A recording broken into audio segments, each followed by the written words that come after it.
What if you can get ripped eating your favorite foods?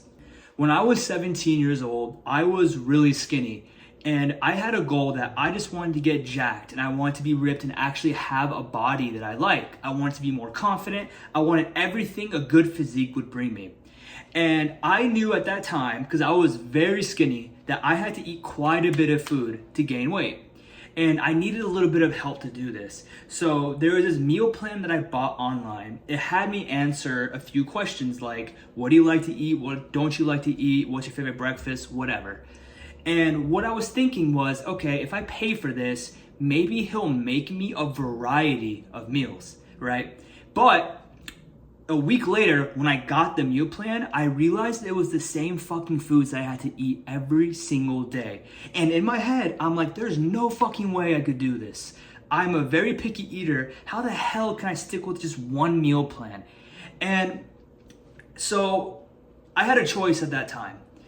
I could either remain skinny and don't do anything about it, or I can be uncomfortable, lean into that pain, and actually get the body that I wanted, right? So at that time, I made a decision. I said, fuck it. I will follow this meal plan. I'm just tired of being skinny. Let's just see how it goes. And then 90 days later, I realized my arms got a little bit bigger, my shoulders got a little bit bigger, my chest got a little bigger, my whole body started to transform when I looked in the mirror. And this flipped a switch in my brain that I just had to keep going, that I had to keep following through with this. I had to keep eating the same foods.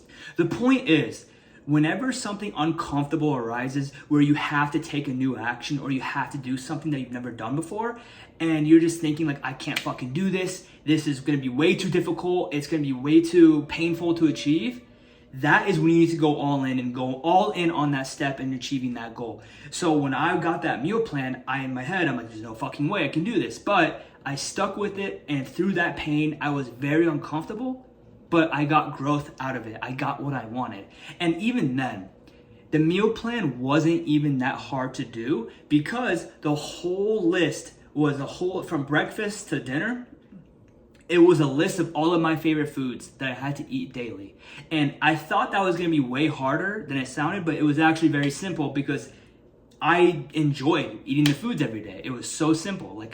That was my favorite food. I ate it every day and I didn't get tired of it. And he even offered me, because I even emailed that guy back. He was like, if you really don't like this meal plan, I will send you a variety of meals, but just try it. Just try it for a month and see how you do. When I ate that same meal plan and that same meals every day, I just got the results I wanted. And again, it was my favorite food, so it wasn't that hard to do. So I want to show you how you can create one for yourself. The key with creating a meal plan that contains your favorite foods is simple. You want to follow the 80-20 principle when creating a meal plan. So 80% of your calories, your total calories. So let's say your name is John, right?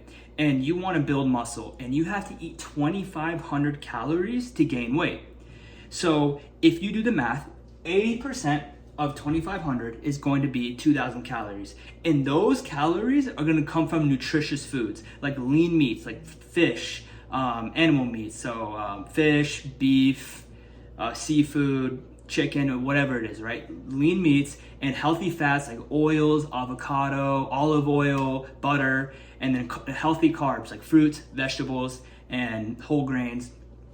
That is what 80% of your calories you want to have, right? And when you're doing this, actually choose nutritious foods that you enjoy eating, right? Because if you choose foods like fucking chicken and broccoli and you don't like it, then don't add it because you won't be consistent with it. So when you're choosing the 80% of your nutritious foods, make sure it's actually something that you enjoy eating, right? And then this is the good part. The last 20% of your calories, which would be 500 calories if you're on a 2,500 calorie diet, the 500 calories remaining, you can have whatever the fuck you want to eat. Meaning, if you want 500 calories worth of ice cream, eat it. If you want Reese's Cups, eat that. If you want a blueberry muffin or a fucking McDonald's French fry, eat that. It doesn't matter as long as you're only getting 20% of the treats, like your unnutritious foods, if you want, that's what you want to call it. Now, the reason why this works is because when you're doing this, it doesn't feel like you're on an actual diet because you're constantly eating foods that you enjoy. Because 80% is nutritious and 20% is just bullshit that you like, right? And if you just do that, results come fast. So this is the exact thing that I follow. Again, you don't have to be perfect with it, but if you just follow this principle, the 80-20 rule, it's gonna be so much easier for you to reach your fitness goals because you're not worried about eating like shit and you're not worried about eating foods that you don't like. And that's not the point of this, right? And when you actually have your nutrition dialed in, your physique and your transformation will come so much faster than you actually realize. So I hope this video is valuable.